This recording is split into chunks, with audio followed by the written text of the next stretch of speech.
Hi, welcome to our channel where we share the most intriguing stories. When James Carter inherited his family's ancestral home, he dreamed of restoring its charm and moving his family into a house filled with history and love. But one phone call shattered that vision. His cherished home had been demolished. What followed was a battle for justice against a ruthless HOA determined to take everything. James Carter was a man who had always dreamed of owning a place where he could feel rooted, a home that carried history and meaning. That dream seemed to come true a year ago when he inherited his late grandfather's two-story colonial home, nestled in a quiet suburban neighborhood. The house, with its ivy-covered veranda and weathered shutters, had been in the Carter family for generations, a symbol of endurance through decades of change. James had only visited the house once since the inheritance. At that time, he brought along a professional contractor to assess the condition of the property. The structure was sound, but it was clear the house needed significant repairs. The roof sagged in places, the paint was peeling, and the hardwood floors groaned with age. The contractor's estimate confirmed James's suspicion. It would take a substantial investment to restore the house to its former glory. The timing couldn't have been worse. James had just moved his wife, Sarah, and their 5-year-old son, Tommy, to a modest Chicago apartment. His job as a financial analyst was steady but not lucrative, and most of their income went to covering living expenses. Though his heart ached to breathe new life into the family home, James knew he had to be patient. "First, we save," he told Sarah one evening, the house's faded image staring back at him from an old photograph on the coffee table. "Then we'll make it ours." Over the next year, James worked tirelessly, taking on additional projects at work to grow their savings. In the evenings, he often found himself daydreaming about the house. He imagined Tommy playing in the sun-dappled yard and Sarah planting flowers along the driveway, just like his grandmother had done decades ago. The thought of restoring his family's legacy filled him with determination. Finally, after a year of sacrifice and careful planning, the moment arrived. The savings account was ready, and so was James. On a crisp Monday morning, he called the same contractor who had inspected the house a year earlier. They discussed the renovation details, from re-shingling the roof to repairing the porch's wooden banisters. By the end of the call, the contractor had a clear plan and a team scheduled to start work the following day. "Let's make it happen," James said, his voice brimming with excitement as he hung up the phone. That evening, he shared the news with Sarah and Tommy over dinner. "We're one step closer to moving into our family home," he said, unable to hide the pride in his voice. The next morning, James waved goodbye to Sarah and Tommy as they left for work and school, then sat down at his desk, ready to tackle another day in the office. His phone buzzed just as he was about to dive into his emails. Seeing the contractor's number, he smiled and picked up, expecting an update on the team's arrival. Instead, the voice on the other end was tense, almost frantic. "Mr. Carter," the contractor began, "we have a serious problem at the site." James's heart skipped a beat. "What kind of problem?" he asked, his voice tight. "It's your house," the contractor replied. "It's gone. Someone demolished it." The words hung in the air like a thunderclap, shattering the idyllic vision James had nurtured for so long. For a moment, he couldn't process what he'd just heard. His family's legacy, the home he had waited so patiently to restore, had been reduced to rubble. "Gone," he repeated, his voice cracking. "Yes," the contractor confirmed. "There's nothing left but a pile of debris. You need to come here immediately." James grabbed his keys, his mind reeling with disbelief. The excitement and hope he had felt just hours earlier now gave way to a storm of questions and dread. Who could have done this? Why? And what would he find when he arrived at the site that had once been his family's sanctuary? The drive to the property was a blur for James. His knuckles whitened as he gripped the steering wheel, every passing mile heightening his anxiety. When he turned onto the narrow street leading to his family's land, his heart sank at the sight of a plume of dust rising from where his house once stood. The familiar outline of the colonial-style home was gone, replaced by a chaotic mess of shattered wood, crumbled brick, and mangled debris. His family's heritage had been reduced to a desolate wasteland. James parked on the edge of the property and stepped out, his legs unsteady beneath him. The air was thick with the acrid smell of diesel and dirt. The rumble of machinery echoed in his ears as he spotted a yellow bulldozer idling nearby, its bucket still dusted with remnants of the house. Several men in hard hats stood huddled near the equipment, exchanging nervous glances as James approached. "Who's in charge here?" James demanded, his voice sharp and cracking with emotion. His eyes darted from one worker to another, searching for answers. A man in a neon safety vest stepped forward hesitantly.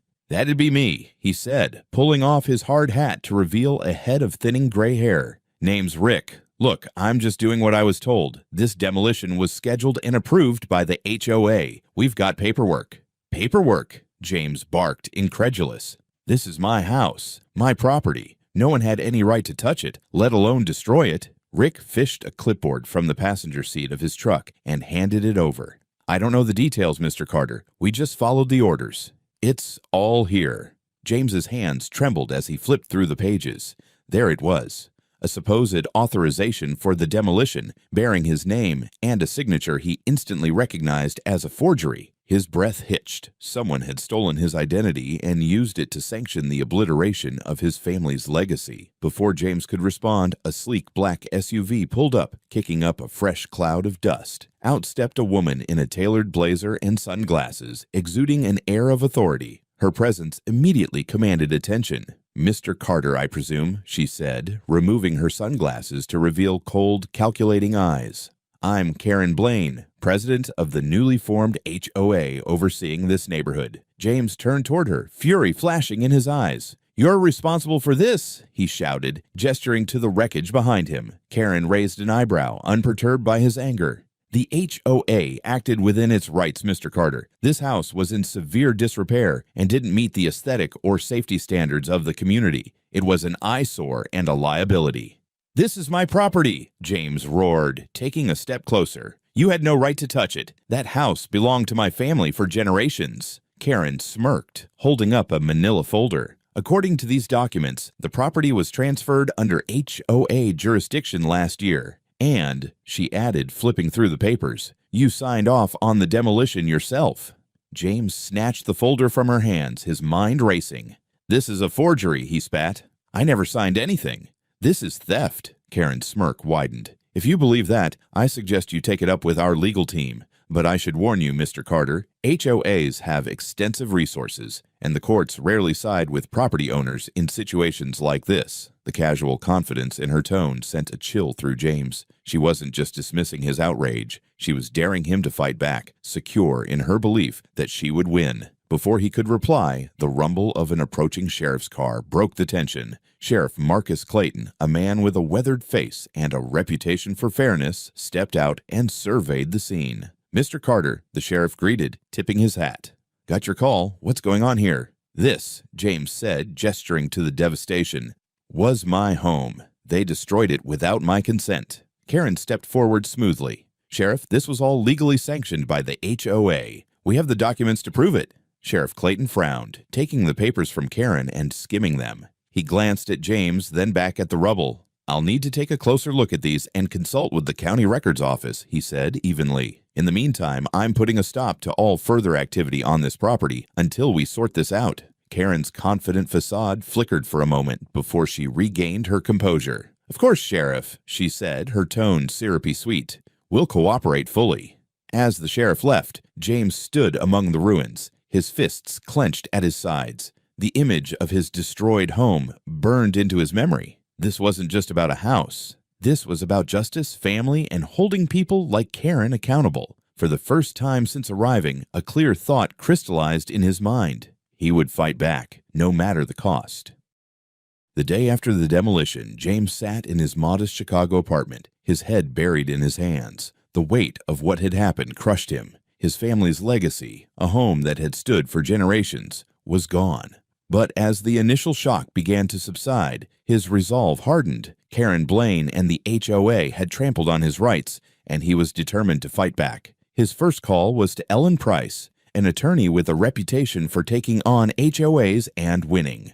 Ellen was a sharp, no-nonsense lawyer known for her tenacity in defending property owners. When James explained the situation, her voice on the other end of the line grew cold and focused. HOAs like this thrive on intimidation and exploiting loopholes, Ellen said. If what you're saying is true, they've crossed multiple legal boundaries. We'll start by verifying the records and proving that the documents they used are fraudulent. The next morning, Ellen and James met in her downtown office, a space lined with thick law books and framed certificates. Ellen spread out the manila folder Karen had provided at the demolition site, along with property deeds and other records James had brought. She scrutinized every detail, her pen tapping rhythmically against her desk. "Here," Ellen said, pointing to the forged signature. "This is where we start. The style of the signature doesn't match the one on your official documents. It's sloppy, and I'll bet we can prove it's a forgery with handwriting analysis. But that's not all. Look at this." She held up another paper, supposedly granting the HOA jurisdiction over James's property. "This claim hinges on a zoning amendment filed 6 months ago. I'll need to dig deeper, but I suspect they manipulated the county zoning office to pull this off. If that's true, we're dealing with more than just forgery. This could be criminal fraud." James nodded grimly. "They didn't just take my house, they took my family's history. That property was everything to us." Ellen's expression softened slightly. "We'll make them pay for this, James, but first, we need more evidence." The following days were a whirlwind of activity. Ellen filed a formal complaint with the county clerk's office, requesting access to zoning changes, title transfers, and any communications involving the HOA. At the same time, James began gathering everything he could to strengthen his case. He unearthed family photographs showing the home in its former glory, receipts from property taxes he had paid since inheriting the house, and even the inspection report from his initial visit with the contractor. As Ellen worked through the legal labyrinth, James decided to confront Karen directly. He arrived unannounced at the HOA office, a gleaming building that stood in stark contrast to the ruins of his family home. Karen was sitting behind a polished oak desk, her manicured fingers tapping away at a keyboard. "Mr. Carter," she said with a thin smile, barely glancing up.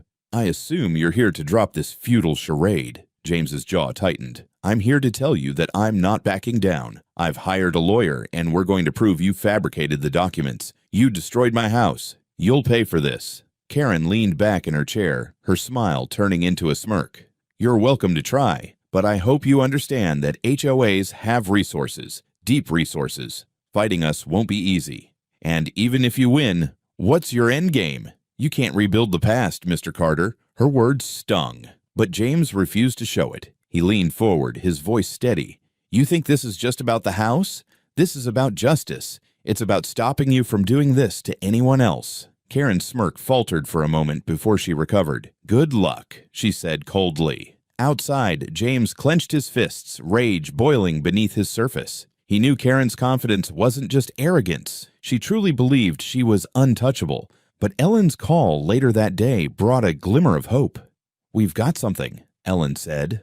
"There's a trail of emails between Karen and a contact at the county zoning office. They discuss the timely inclusion of your property into HOA boundaries right around the time you inherited it. This isn't just a civil matter, James. This is criminal." Hearing those words, James felt the first stirrings of vindication. It wouldn't bring his house back, but it was a step toward justice. He knew the fight would be long and grueling, but for the first time since the demolition, he believed it was a fight he could win.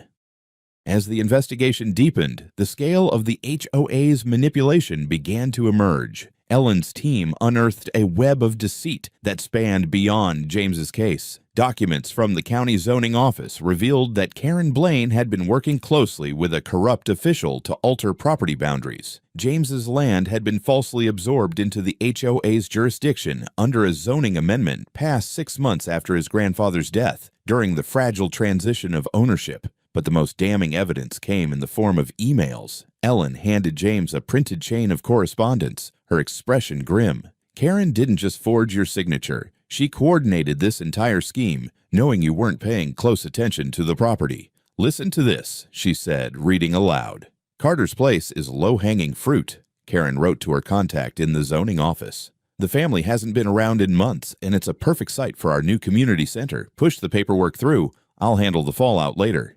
James felt his blood boil as he read the words. Karen hadn't just targeted his property. She had coldly calculated every move, banking on his distance and distraction to get away with it. Meanwhile, the HOA launched a counteroffensive. A week after Ellen submitted her findings to the county prosecutor, James received a formal notice accusing him of neglecting his property and violating community standards. The notice cited everything from overgrown grass to unsafe structures as justification for HOA intervention. "This is absurd," James said, pacing Ellen's office. The house wasn't unsafe. It was in the middle of a planned renovation. "They're trying to discredit you," Ellen said calmly.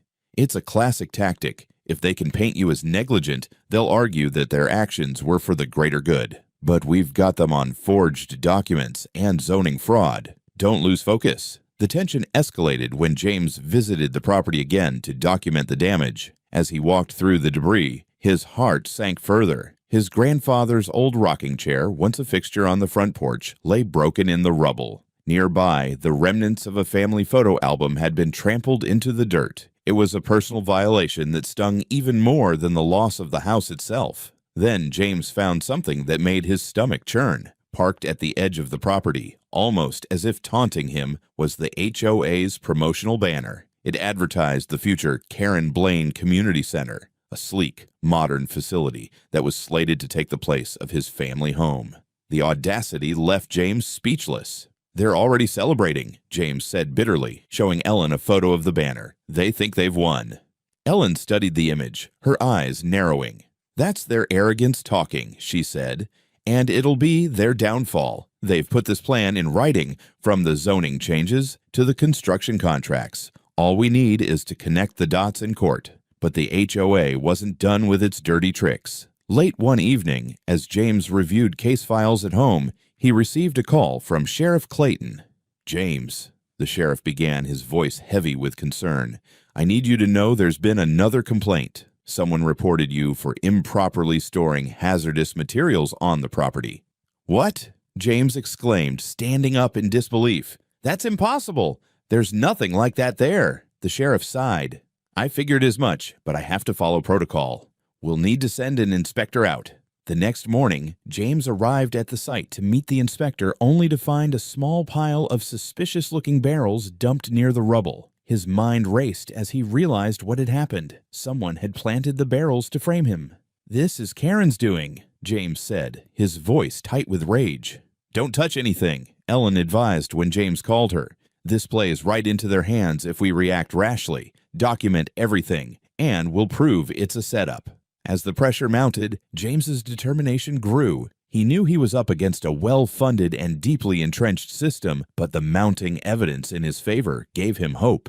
Ellen was relentless, gathering testimony from former HOA members who had left due to Karen's heavy-handed tactics. One former board member revealed that Karen routinely used intimidation to silence dissent and fabricated complaints to seize properties she deemed valuable. James began to see the bigger picture. Karen's ambition wasn't just about controlling the neighborhood. It was about building her own empire at any cost. For James, this fight was no longer just about justice for his family. It was about exposing Karen and dismantling the corrupt system she had built.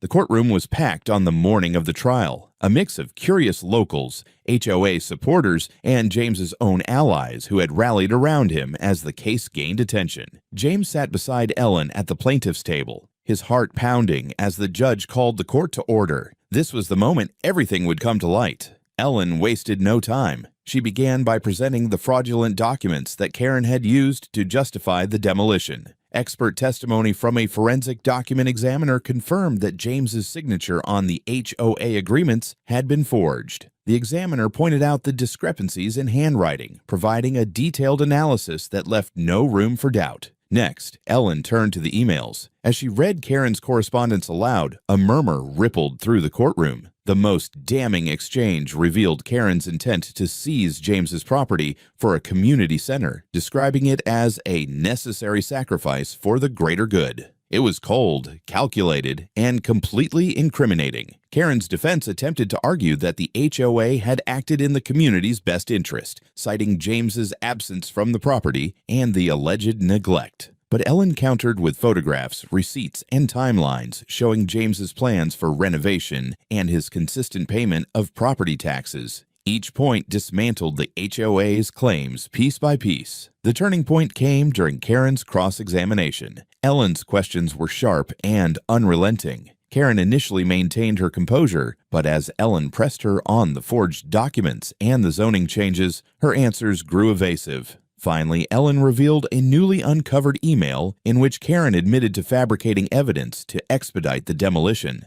"Ms. Blaine," Ellen said, her voice steady but firm, "isn't it true that you manipulated zoning records, forged documents, and acted without the rightful owner's consent to carry out the demolition of Mr. Carter's home?" Karen's face flushed. "I was acting in the community's interest," she snapped. "Answer the question," Ellen demanded. After a tense silence, Karen's voice faltered.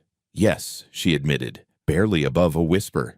The courtroom erupted. The judge's gavel banged repeatedly, restoring order. But the damage to Karen's case was done. In closing arguments, Ellen painted a vivid picture of the violation James had endured, the destruction of his family's legacy, and the blatant abuse of power by Karen and the HOA.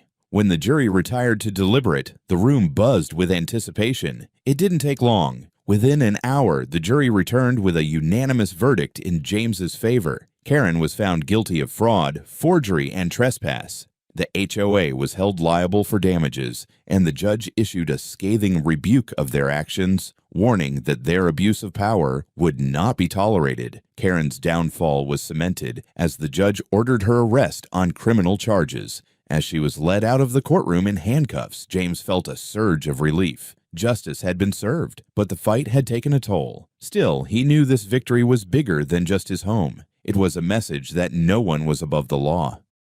The courtroom victory marked the beginning of the end for Karen Blaine and her corrupt HOA. Following the trial, the judge ordered a hefty financial settlement in James's favor. The compensation covered the demolition of his family home, legal expenses, and significant punitive damages for the emotional and material harm he had endured. Additionally, the HOA was forced to issue a public apology, acknowledging their misconduct and pledging to overhaul their leadership and practices. Karen, now facing multiple criminal charges, was sentenced to 5 years in prison for forgery, fraud, and trespassing. Her once commanding demeanor had crumbled, replaced by the quiet resignation of someone who had finally been held accountable for years of unchecked abuse. Her downfall sent shockwaves through the community, with other HOA members distancing themselves from her and demanding transparency moving forward. For James, the compensation wasn't just about rebuilding, it was about honoring his family's legacy. With Ellen's continued guidance, he hired a team of skilled architects and builders to recreate his ancestral home. Every detail, from the hand-carved banisters to the ivy-covered veranda, was restored with painstaking care. The project became a labor of love, a tribute to his grandfather and the generations who had called the house home. James also planted a new garden, filling it with saplings and flowers his grandmother once tended. Among them stood a young oak tree, a replacement for the one that had been destroyed during the demolition. To him, it symbolized resilience and new beginnings. When the house was complete, James invited Sarah and Tommy to see their future home. Tommy raced through the halls, his laughter echoing in the freshly painted rooms, while Sarah stood in awe, tears in her eyes. "It's beautiful," she whispered, wrapping her arms around James. "You brought it back to life." Standing on the porch as the sun set over the restored property, James felt a deep sense of peace. The fight had been long and grueling, but it was worth every moment. His family's history, once threatened, had not only been preserved, but strengthened. He knew this house, now more than ever, was a place of hope, resilience, and belonging. The aftermath of James's victory rippled far beyond his own property. The trial exposed deep flaws in how the HOA operated, prompting a county-wide review of homeowner associations and their powers. New regulations were enacted to protect property owners from similar abuses, including stricter oversight of zoning amendments and mandatory transparency in HOA decision-making. James's case became a cornerstone for change, inspiring others to stand up against overreach. With his home restored, James turned his attention to helping others who had suffered under similar circumstances. He joined forces with Ellen to establish a nonprofit organization called Guardians of Home. Dedicated to defending homeowners from exploitation, their mission was clear: to educate property owners on their rights and provide legal support for those in need. Locally, the HOA underwent a complete restructuring. Karen's replacement, a soft-spoken but earnest leader, pledged to rebuild trust with the community. The newly elected board focused on collaboration rather than control, and the neighborhood began to heal from the scars of Karen's reign. For James, life on his restored property was a balance of reflection and forward momentum. He often found himself walking the grounds, planting new seeds in the garden, or sitting under the young oak tree he had planted, a symbol of renewal. The laughter of Sarah and Tommy echoed through the halls of the home, a sound that reminded him of why he had fought so hard. James's story became a testament to resilience and justice. His victory wasn't just for his family, it was for everyone who had ever been told they were powerless. Through his perseverance, he proved that even the mightiest systems could be challenged and reformed, one determined step at a time.